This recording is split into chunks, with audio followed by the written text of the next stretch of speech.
ये पूजा हो गई है। मेरी चाय तैयार है ना, और अखबार नहीं आया अभी तक। अनुश्री, मैं जिम से आ गया, मेरी ग्रीन टी कहाँ है? और हाँ, आज मेरे साथ साथ मेरे दोस्तों का भी टिफिन देना, उसकी वाइफ मायके गई है। बहू, तुमने धूप की डब्बी कहाँ रख दी? मुझे धूप जलाना है, मिल नहीं रही है। अनुश्री, कल रात को मैंने तुम्हें एक पीपीटी चेक करने के लिए दी थी, हो गई क्या? ये है शर्मा निवास। यहाँ की हर सुबह ऐसी ही होती है। यहाँ हर सुबह बस अनुश्री अनुश्री अनुश्री बहू यही सुनाई देता है।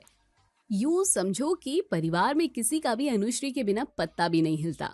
लेकिन अगर 2 साल पहले की बात की जाए तो बस कुछ और थी। 2 साल पहले माँ, मैं प्यार करता हूँ उससे और शादी करना चाहता हूँ। मैं उसके अलावा किसी और लड़की से शादी नहीं कर सकता। क्या है उस लड़की में ऐसा? 20-22 साल की लड़की है, लेकिन तुम पर ऐसे जादू टोना कर दिया है। उसके अलावा ना तुम्हें कुछ सूझ रहा है, ना कुछ दिख रहा है। तुम्हें लगता भी है कि वो लड़की शादी की जिम्मेदारी संभाल सकती है? माँ, अनुश्री 20-22 साल की लड़की है, लेकिन बहुत समझदार है। वो सब कुछ अच्छे से संभाल लेगी, और नहीं भी संभालेगी तो मैं हूं ना, मैं हमेशा उसका साथ दूंगा। अनुश्री अनुश्री अनुश्री के अलावा तुम्हें कुछ सूझता भी है या नहीं? क्या है ऐसा उस लड़की में? माँ पापा, उस लड़की में क्या है ये बात आपको भी समझ में आएगी, बस एक बार वो शादी करके इस घर में आ जाए।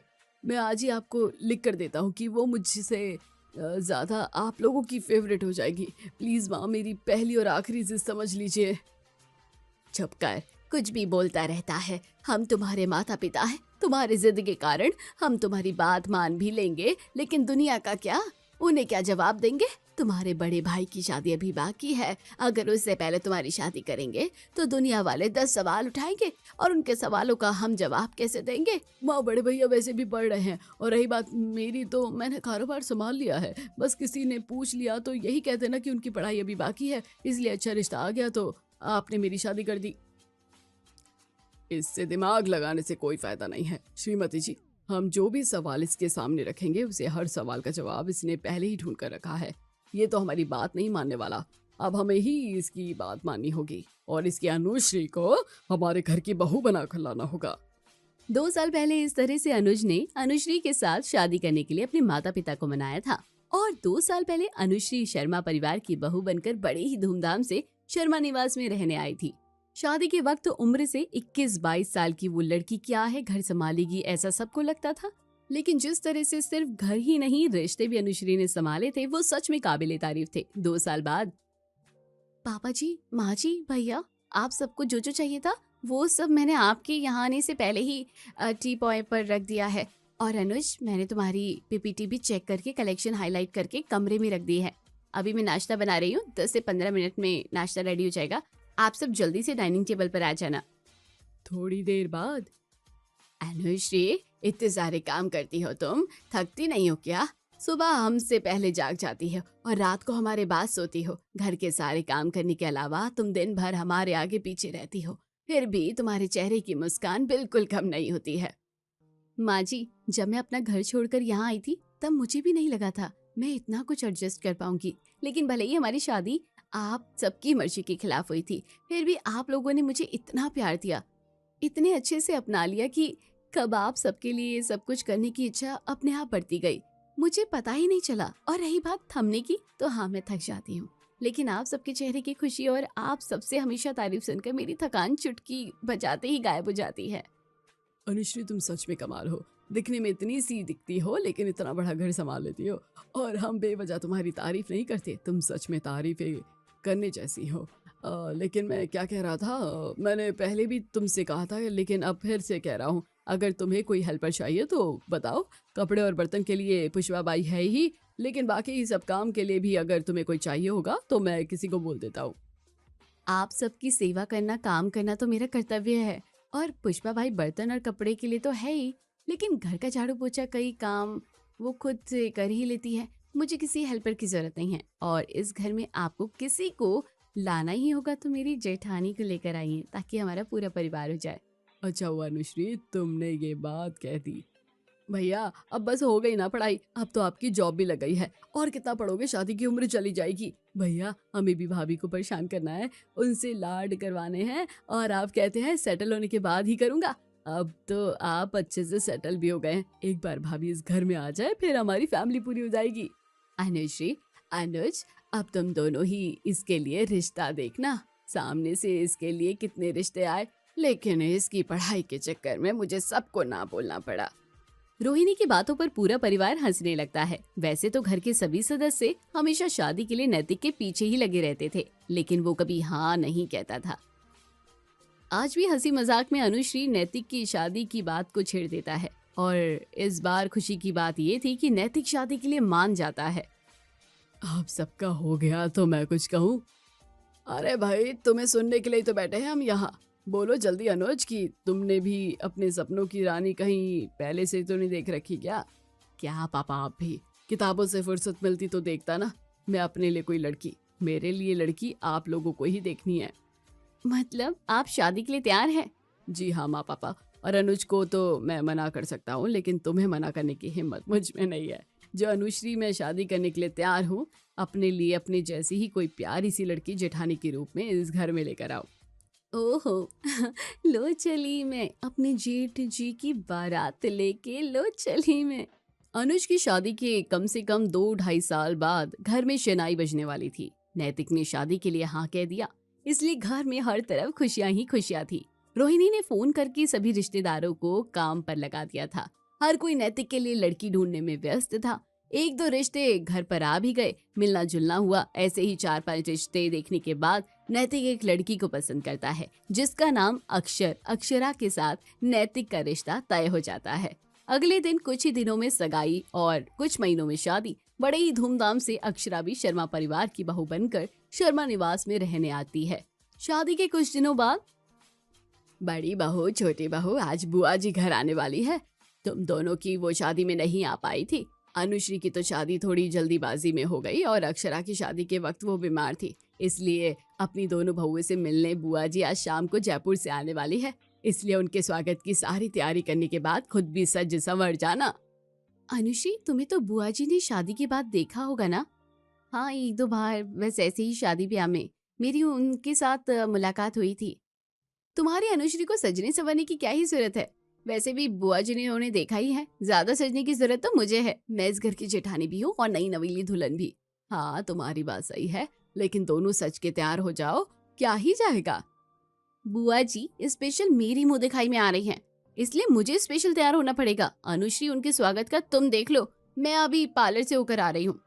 अरे क्या? अरे माँ जी, मैं जेठानी हूँ। पिछले 2 सालों से मैं अपने प्यार देवरानी पर हक नहीं जता पाई, क्योंकि ये मुझसे पहले आ गई थी ना। लेकिन अब वक्त आ गया है कि मुझे मेरी कसर निकालनी ही पड़ेगी।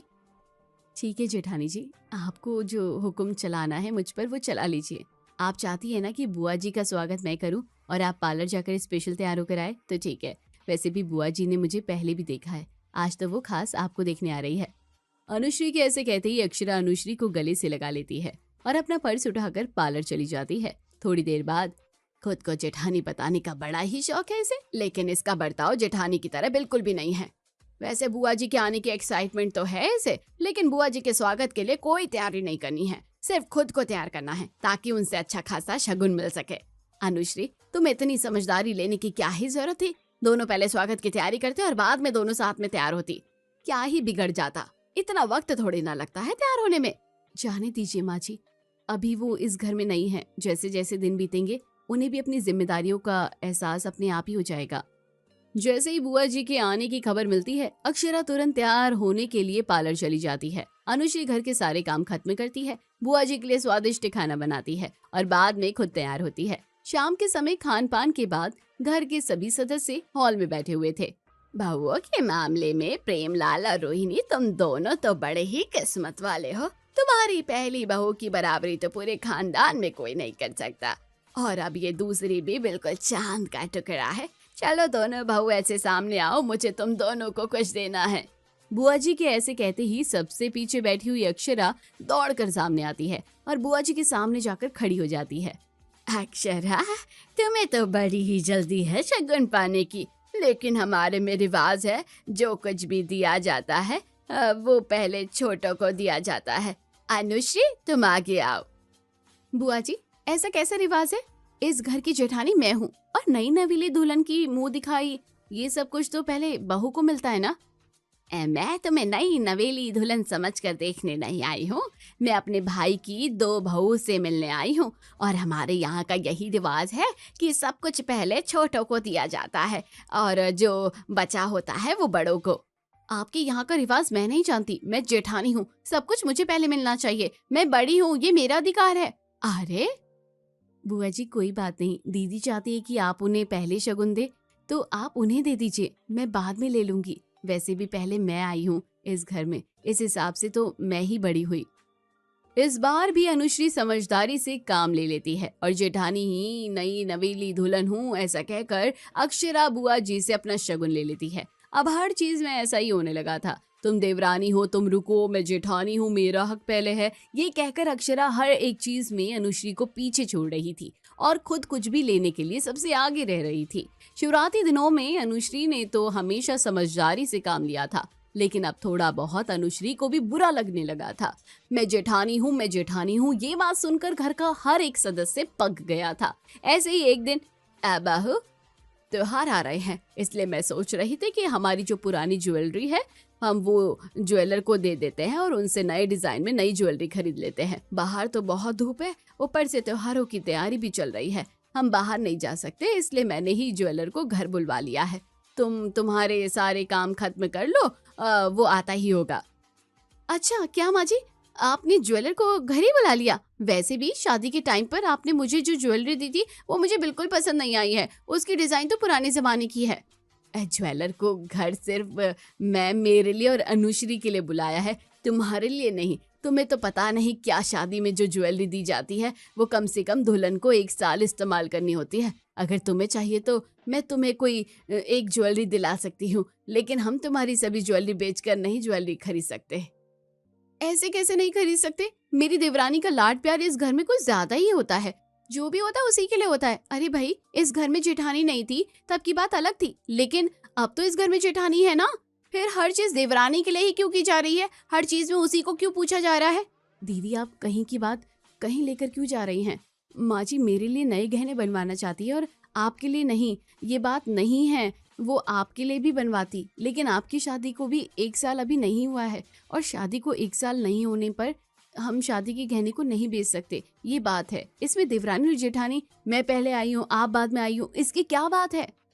इस घर में हर कोई हमेशा मुझे कुछ ना कुछ सिखाता ही रहता है। जेठानी हूँ लेकिन सब मुझे मूर्ख समझते हैं। एक तुम ही बाकी थी जिसने मुझे ज्ञान नहीं बांटा था, लो अब तुमने ही बहती गंगा में हाथ धो लिया। अरे दीदी मेरे कहने का मतलब ये नहीं था, सुनो तो। अक्षरा रोते हुए अपने कमरे में चली जाती है। छोटी छोटी बातों पर मुंह फुला लेना, झगड़ा करना, जब से शादी करके आई थी तब से अक्षरा यही कर रही थी। कुछ लेना हो तो सबसे आगे और कुछ करना हो तो सबसे पीछे। उसके ऐसे बर्ताव में शांति भरे परिवार की शांति खराब कर दी थी। पहले कई दिनों तक अनुश्री ने काफी समझदारी दिखाई, लेकिन अब पानी सिर के ऊपर जा रहा था। पहले तो सिर्फ मुझे ये पहले चाहिए, मैं जेठानी हूँ, इतना ही अक्षरा कहती थी।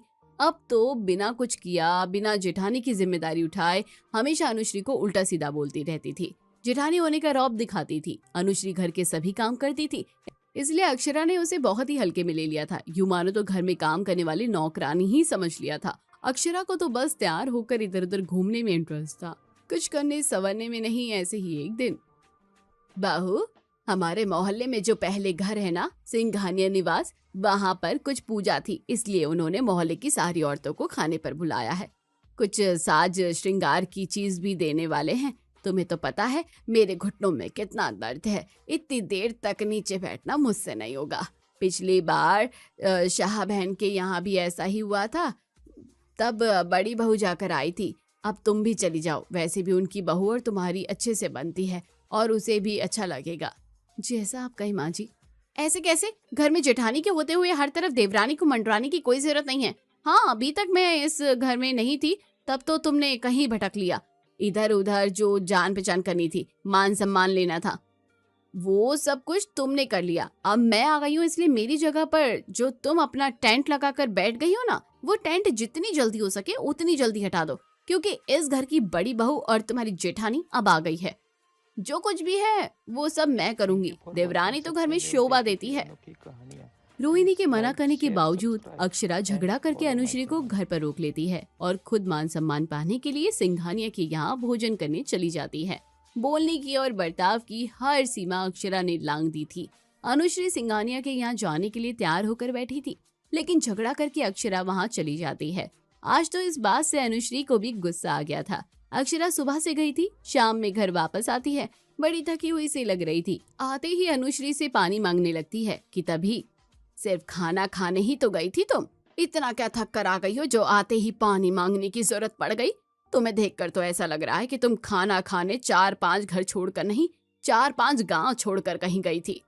क्या माँ जी, आप भी मेरा मजाक बनाने का एक मौका नहीं छोड़ती। सिंघानिया के यहाँ जाकर जितने काम मैंने यहाँ नहीं करे होंगे, उतने काम उन्होंने मुझसे करवाए हैं। उनके घर पर बहुत सारे मेहमान आए हुए थे और उनकी बहू अचानक उनका पैर फिसल गया, उसे ठीक से खड़ा भी नहीं हुआ जा रहा था।